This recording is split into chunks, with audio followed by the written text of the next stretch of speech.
Hi guys, welcome back. Today we're going to be doing a review of the new Twilight Zone series of Season 2. But before we get into that, guys, make sure to hit that beautiful red subscribe button. Make sure to hit the bell to stay notified. And of course, if you like this review, if you like the Twilight Zone, make sure to leave a like down below. And of course, make sure to subscribe to my awesome husband's channel, which is called Cosas Partiner. It's a Spanish-speaking channel that does gaming how-tos, reviews, unboxings. Lots of cool stuff, guys. Yep. I will have his links down in the description below. Let's get right into this. Let's talk first in general, right? Yeah. In general, Season 2 is vastly superior to Season 1. For those of you who haven't seen our Season 1 review, I will have that in the end cards in the end of the video. But to give you like a brief summary, in case you don't want to go watch that now, the first season was very like preachy, very like, all right, kids, now we do things this way. And it was very like, it almost like talked down to the audience, at least to me.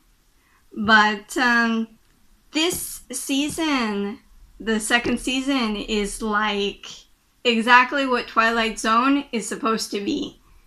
It's a good sci-fi stories with every once in a while some social commentary. Right? It can be lighter or heavier, but some sprinkled in. For me, I thought it was really cool. In a bit, we're going to go through a bit episode by episode, but you, general thoughts? Yeah, the same. I think that the first season was maybe too influenced by the Twitter trends. I don't know. Yeah. Right? Yeah. I mean, we are not conservative people, for the ones who know us. I think it's okay to talk about social issues like the original Twilight Zone used to do, but the first season of this new Twilight Zone was like, it's like if the social commentary became more important than the sci-fi, horror, fantasy in general. Yeah. Right? That it came to be like an excuse to tell social stories. Yeah. And it was a bit like too, I don't know how would you say in English, pamphletarian, pamphletist, manichaeist, I don't know. But you know what I mean. Like she said, it was too preachy. Yeah, it was preachy. It was too preachy. And also too forced and like, I mean, obviously we are against racism, right? But I mean, it was like, I don't know, or we are not sexist, but there was an episode that it was like every man is violent and bad and evil, and every woman is good. Yeah. And it's like, yeah, right? I mean, but well. But it more than makes up in this season. So let's talk about this season now, if you don't mind. Obviously. So the first episode, there's a guy having a date that he's kind of not really that interested in. And he has, all of a sudden, he starts to hear voices, and you don't really know if it's him going crazy, at least at first. And I'm not going to tell you all the answers. I don't want to give you spoilers, and him either. So the first episode is that, and it also talks a bit about manipulation, communication, and long distance relationships, and do you really know the person you're talking to? That kind of thing, right? Then the second episode was world maintenance, and that episode I can't give too much because I'm afraid if I give too much, then I tell you everything. But dang, that was good. You want to add something?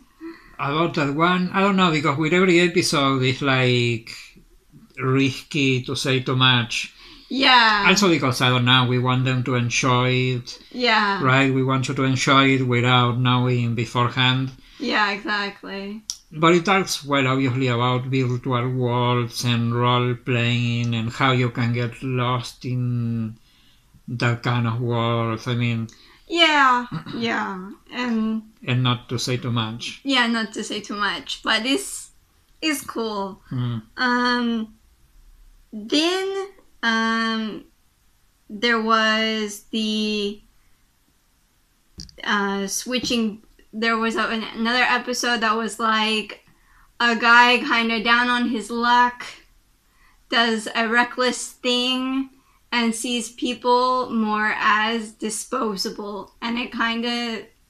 Well, he suffers kinda for that kind of treatment too. Exactly. Right? But well, and he... Yeah. Yeah, again, we don't want to give too much because... You said at the beginning enough, I think, and in the first you made it spoil it too, but it's okay. Let's continue. I'm trying here. It's difficult, eh? But then Ovation is...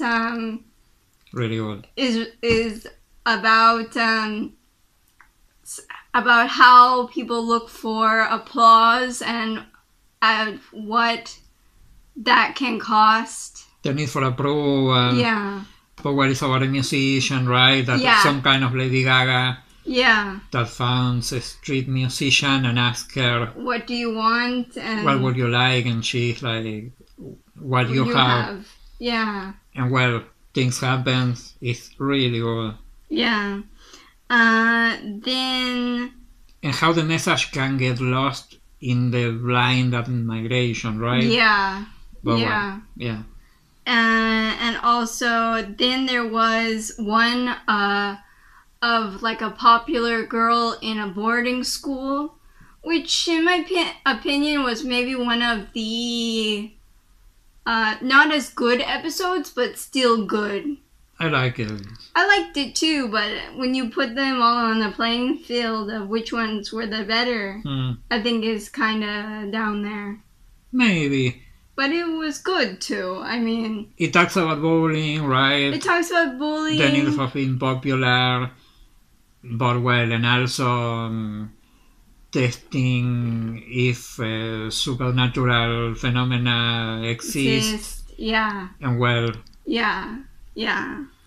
And also relationships, right? How relationships can switch from an abusive relationship to something dependent. Yeah. And then there is the Cthulhu episode, which is like a bit... you said that it reminded you a bit to Alien and... The Thing. And... What? Nothing. Continue. Oh, yeah, it's a mix of the Aliens movies and The Thing, and what else? Well, obviously, and the Cthulhu myths from Lovecraft, for the ones who read him. Yeah. It's good, but also I don't think it's one of the best. Yeah, I agree. But even the weaker episodes of this season, we agree, are better than many of the first. Of the good ones in season 1. Anyway, there are 2 or 3 of the season 1 that are really good, but most of them... are kind of... Yeah, mediocre. Yeah.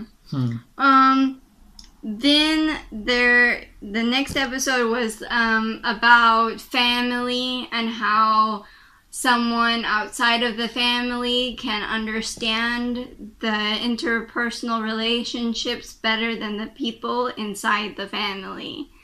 In a really unexpected context, right? Yeah, but again, we don't want to ruin it, so yeah. Watch it. Then there is the small town episode, which is a bit like... How can we explain this without telling too much? In a small town, there is a corrupt mayor. Yeah. And someone founds a supernatural way to improve things in this small town, and because he doesn't make it public, the people attribute that to the mayor. corrupt mayor, and well, things happen. It's very cool. And then the next one after that was kind of a take on Groundhog Day, but it kind of, in my opinion, it talks about manipulation. It talks about kind of how do I say this without saying too much? Carefully. It talks about manipulation. It talks about how you don't really know people, for saying how you can think one thing and really they're another. But let's don't say too much. But it's a very, I think, original reinterpretation of the Groundhog Day movie. That if you watch it, it's a really cool movie, and if not, we recommend you to watch it. Definitely. There have been many also movies and series that took from that movie, like Run Lola Run. I don't know if you watch it, guys, but it was cool too. But well, this I think is a more original, version. Yeah. And then the last episode is Egg. For me, I really liked it. It talks about there's a housewife who has a really big loss, and in a closer, how do you call it? In a gated community for rich, wealthy people. And it talks about consumerism and how that can affect the people around you. The advertisements. Yeah. How the advertisements can make you feel that constant, how would you say, dissatisfaction? No, that... the constant need to get something else. Yeah. Yeah. Yeah. For me, I really liked the episode. You kind of not as much, but... No, I liked it. I mean, because at first you kind of don't know where it's going, but I really thought it was cool in the execution. Yeah, I just don't think that they put the stronger episode at the end, right? Yeah. Maybe they would have left it more for the middle and put a stronger episode at the end to end with fireworks. But anyway, it's a great season. Yeah, it's a great season. It's way better than the first. Luckily, because the first was kind of a disappointment. We love the Twilight Zone. Yeah. I mean, we've been watching recently the original one, and well, I love the different versions, the different remakes, the movie that was made and produced in collaboration between Steven Spielberg, Robert Zemeckis, that also later made a TV series that lasted, I don't remember if 2 or 3 seasons, that were really good too, that were like making remakes of classic episodes of the classic Twilight Zone with some new ones. But well, the first season of this one was disappointing, sadly, but this second season is amazing. Yeah, the second season is all fireworks, in my opinion. Yeah. And also, don't worry, if you haven't seen the first season, you can skip the first season and go directly into the second, and you won't miss anything, because that's one of the good things about the Twilight Zone in general, is that you can kind of start off in any episode. Really. Yeah, because they are self-conclusive episodes. Exactly. Anyway, I will recommend, because I'm like that at least. I mean, yes, you can start with the second season, but I would recommend after watching the second season, if you didn't watch it the first, watch it, just for curiosity. And because you will find good episodes too. Yeah. Not at this level, but there are good episodes too. Yeah, but I mean, if they want to start maybe with the second season and then later watch the first, there would be no problem. That's what I want to make clear. Yeah, or start from the first, but be patient and be warned that some are really bad. Yeah, but well, the second will be great. Yeah. Yeah. The second is great. But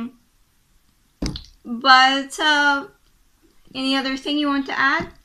No, the people who makes them, all the team, I think is the same. I mean, the same host and executive producer that is, I don't remember his name now. Jordan Peele. Jordan Peele, exactly. That won an Oscar, is a scriptwriter and director. Rod Serling's daughter is still involved too, the daughter of the creator of the original Twilight Zone. Glenn Morgan, one of the best, in my opinion, scriptwriters of the X-Files, is still involved too, writing some episodes, producing. Yeah. But well, this season they made it right. I don't know. I don't have much more to say. Okay. Well, in our opinion, it rocked. This second season is really good. We hope that there's going to be more if it keeps at this level. Yeah. Here in Argentina, it's on Amazon Prime. And in the US, I think is on CBS All Access, right? Yeah, exactly. Okay. And well, that's our review of Season 2. I hope you enjoyed it. If you haven't yet, make sure to leave a like down below. Make sure to hit the red subscribe and the bell if you haven't yet. And down in the description below, I will also have the links to all of my social media. So my Twitter, my Facebook, my Instagram, all of that snazz down in the description below. And mine, but let me interrupt you to say this. Also, leave us in the comments your opinions, if you watched this season, if you watched the previous, and if you watched the original Twilight Zone or any of their reversions, right? Yeah. What episode you like it better, I don't know. Yeah. Because I think it's interesting to know. Yeah, we want to hear from you too. What do you guys think if you watched it? Are you excited about it? Tell us what you think down in the comments below. And, of course, make sure to go on over and subscribe to my awesome husband's channel, which is called, obviously, Cosas Partiner. It's a Spanish-speaking channel that does gaming how-tos, reviews, unboxings. Lots of cool stuff, guys. Yep. I will have his links down in the description below, as well as all of his lovely social media as well. And well, guys, I will see you next time. Have a great day. Bye-bye.